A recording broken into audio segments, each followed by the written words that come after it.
Welcome back to the Many Toys of, the show in which we go over the action figure history of various Transformers characters. And this time around, in order to celebrate 7,000 subscribers, it's time to cover Warpath. Before we begin, a big thank you to Spy Red Rum 3447, Dedaliarnist 6077, Bloodstreak 2001, John Laron, Sacrified, Gunk 3092, WJ9964, C Bennett 3228, and the over 1,000 people who voted in the Many Toys of 7,000 subscriber special poll, where over 30% all voted for one Red Sherman's tank. For anyone unfamiliar with Warpath, the way I would describe him is, I think this is what Ironhide was like before he got older. Warpath is impulsive, he's hot-headed, he likes to fight, he's on the warpath. That's why his name is the way it is. He's not malicious, he doesn't have a bloodlust, it's more just he enjoys a good brawl. I would be amazed to see Warpath actually kill someone, that just goes against his general persona, but he's more than happy to bust heads. And I also think he enjoys getting beaten up. I think to Warpath, fighting is just a way to live more fully. He enjoys the adrenaline rush that it can give him. There's a little bit of a daredevil in him, I suppose, but I also think that at the end of the day, he's a good bot. You never see Warpath being an outright bully. You never see him wanting to trample on people or he loses sight of a mission. Even when he's in the thick of a fight, he's always more focused on protecting civilians. I think Warpath sees this more as just a way for him to carry out his own code of honor. When you look at Warpath, he seems to have some form of chivalry.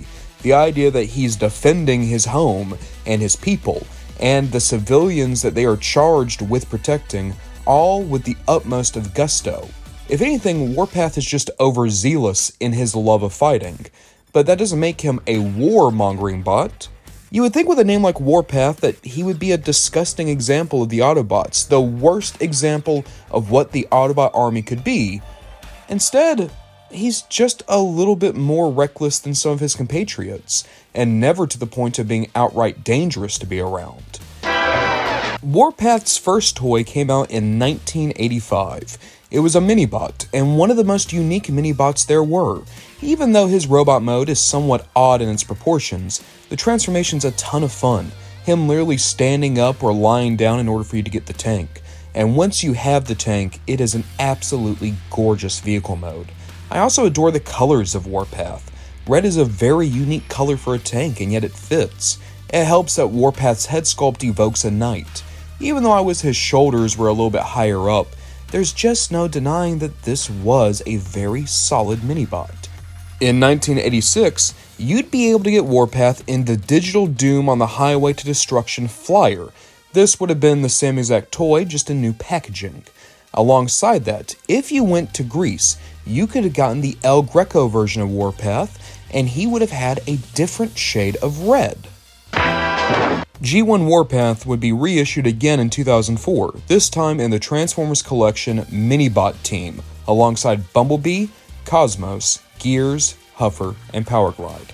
We would get our first new mold of Warpath in 2008. In fact, we'd be so spoiled we get two new molds. The first was the Universal Legends Warpath. This was a brilliant redo of the original Minibot. He would have been about the same size, with far greater articulation and better proportions.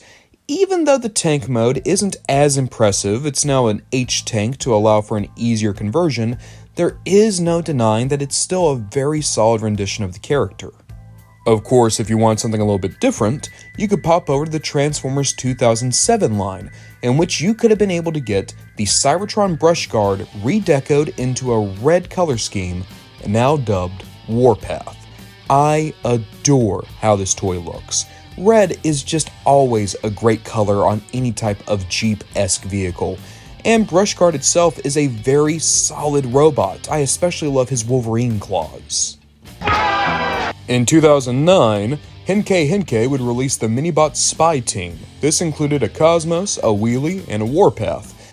We're going to take a break right here. Warpath has had a lot of toys, sure, but admittedly not as much as you might think. Now would be a good time to pop over to third party and see what they've done with the character. The first Warpath I remember seeing out of third party was the Iron Factory Burning Slug. Burning Slug is still a wonderful take on Warpath, a very IDW-esque version of him. And even though he's very cubed off, there's no denying that there's still the softness of the features, at least in those eyes. I especially love the head sculpt. The two sharp blue eyes help contrast wonderfully. The tank mode is great, the transformation's very solid, and just like everything Iron Factory puts out, there's no mistaking it for any other company. For Masterpiece collectors, there was the Bad Cube War Dog. War Dog had a lot going for him. I love the shield accessory. It's such a great inclusion for Warpath. It helps that he has such heavy-looking blasters, like sawed-off shotguns. The head sculpt is just to die for. I love the robot mode across the entire figure. It's not just G1 cartoon, there's a little bit of Generations in there even. The tank mode is just as breathtaking. There's just one issue, and that's the transformation. Bad Cube always had very finicky transformations, and unfortunately with War Dog, there was quite a few reportages of breakages. If you're careful, I'm sure it won't be a problem, but it's always worth pointing out. Popping back down to Legends, you could have gone the Final Victory 3 Mighty Warriors War Machine. A very solid Legend scale Warpath, though for some reason it never seemed as though these figures took off as well as some other companies. The gold standard for third-party Warpaths has to be the Fans Toys Sheridan. Of course it is, because Fans Toys, they will always make the best-looking Masterpiece version of just about any character. I'm not here to deny that. The robot mode here is wonderful. His proportions are a bit off to my eye, but it is cartoon accurate. It's also really nice how many accessories they included with him. Once you transform him, the tank is very squat, and in all honesty, it's lost some of the personality of the toy for me, but that's not what Fans Toys goes for. They don't try to incorporate toy design, they just want to do pitch-perfect cartoon design. It's never going to be my cup of tea, but there's no denying the sheer masterful work that went into this Warpath, and it made what is arguably the single greatest version of him in plastic form. That brings us to the newest version of a third-party Warpath, and for it, we're going to once again go small, because New Age recently did their own version of Warpath. And to me, this is the greatest third-party Warpath ever. Absolutely gorgeous, from head to toe, painted in just the most perfect of reds. The transformation is incredible, and for such a small scale, Warpath has a ton of personality. Even better, if you're like me and maybe you enjoy some other colorways, they did multiple versions of this Warpath. You can get the Shattered Glass Warpath in the blue. You can even get Treads if you're like me, a GoBot freak. That's a wrap on Warpath. I have to say I'm impressed. 5 very solid, different toys all put out by different companies. Yeah, I know it doesn't seem like a big number, but consider the class that Warpath is in. He's a Season 2 bot. Typically speaking, Season 2 bots are very lucky to get that amount of love from anywhere. But Warpath has the rarefied air of the Coneheads, or Trax, or Perceptor. He's able to get consistent toys, and good toys at that. And speaking of those toys, why don't we go back to Hasbro in the year 2011. When Generations took a stab at Warpath, they made one of my favorite Transformers ever. I think that this is still the single greatest looking Warpath of all time. It's the best design, the best transforming, the best playing. Even though the tank mode is an H-tank, and I would have preferred a more solid looking tank, it's all in service of the transformation. The transformation is a work of beauty, an absolute masterclass. And as a robot, Warpath looks so refined. His shoulder design especially gives him a sense of heft that has never been there. I love his midsection picked out with the white line. Even the little missile racks over his shoulders help give him a little bit more visual heft. And even better, they kept the treads on his feet. Hey guys, this is Ron Bonajon in the editing bay. Well, Flames, Reviews, and Mox wanted me to point out that the Generations Warpath looked a lot like the Scorpion tank from Halo. And, yeah, I see it. In 2012, you'd be able to get that same Warpath in the United line. He had a little bit more of a G1 cartoon deco here, but they made sure to keep those beautiful silver details on the shoulders. There was the Botshots Warpath, and I just love the little face they gave him. For any Creo fans, there was also the Microchanger Creon Warpath. Literally, that doesn't even look like him. It looks like Ironhide with a weird thing in his chest. 2015 would just be owned by Creo Warpath, though. There was the re-release of the Microchanger. Alongside that, if you went to San Diego Comic-Con that year, you could get the Creon class of 85 that included a much better-looking Warpath. There would be some oddities for Warpath in 2016, including one more re-release of the Creon Microchanger. I think the strangest Warpath of the year, though, came from Combiner Wars.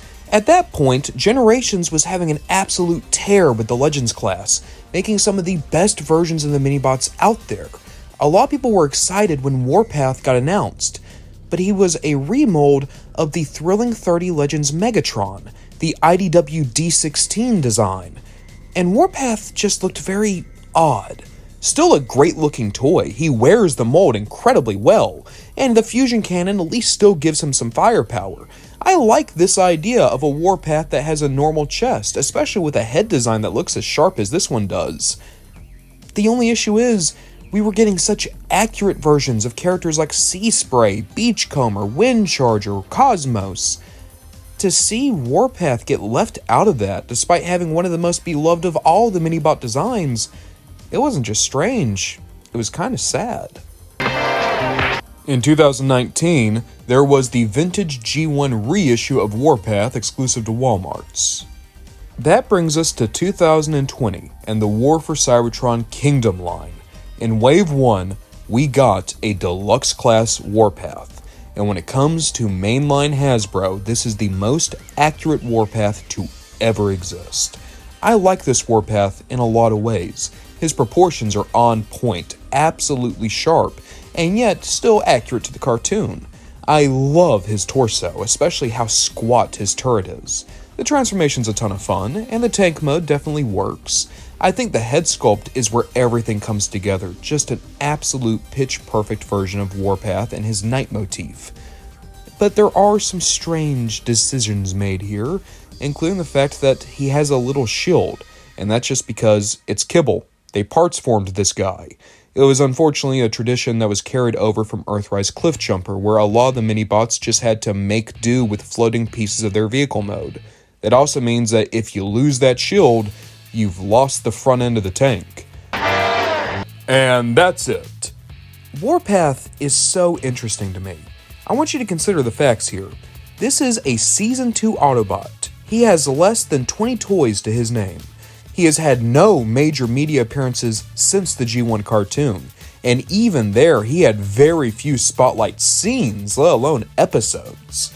Even in IDW, he at best got cameos, or occasionally the ability to drop a few lines here or there. The single most standout moment he had was probably when Windblade pointed out that it's weird that an Autobot is named Warpath. And yet, he is popular. He's beloved.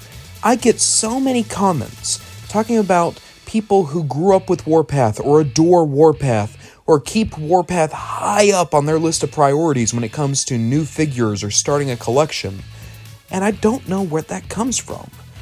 But then I start to think about it. Warpath is so unique to the Autobots in that he is a character who loves fighting, but he's not a character who relishes killing. A lot of times when the Autobots or Decepticons go the line of, I love to fight, it turns very much into, I want to kill people, I have a bloodlust. Look at characters like Overlord or Megatron. Even within the Autobots, you could look at characters like Slug, where they're cautionary tales. Warpath doesn't have that. Warpath just seems like a guy who adores trying to fight people in bar brawls, and yet he would buy you a drink whether he won, lost, or it ended all in a draw. Warpath just gets a rush out of fighting people. I don't think he needs to know he's the strongest. I think he's just as happy being beaten up as he is winning. And a part of that is just he's young. He's hot-headed, he is overconfident, and in some ways, that's why we like him. I'll tell you guys this. When I think of Warpath, I think of the first thing I ever saw him in, which was the Transformers Mosaic, in which him and Beachcomber are talking about why Beachcomber would even be involved in a war if he's a pacifist. And in it, Warpath doesn't judge Beachcomber for not fighting. He's asking an honest question, but it's clear that he respects his compatriot. And I'm also not gonna lie, when I first read this, I thought Warpath was a girl, and I thought Beachcomber and Warpath were supposed to be a couple, so that's a thing. But guys, I'll ask you, which was your favorite Warpath? And is there a Warpath you're trying to track down right now? We of course have a lot of characters to go over, but we will hit each and every one of them before too long, you have my word. Alongside that, guys, I'm on Patreon. $1 will give you permanent access to my Discord server, $5 will let you see videos early as well as download any videos I've already made, and $10 will allow you to make direct video requests from me.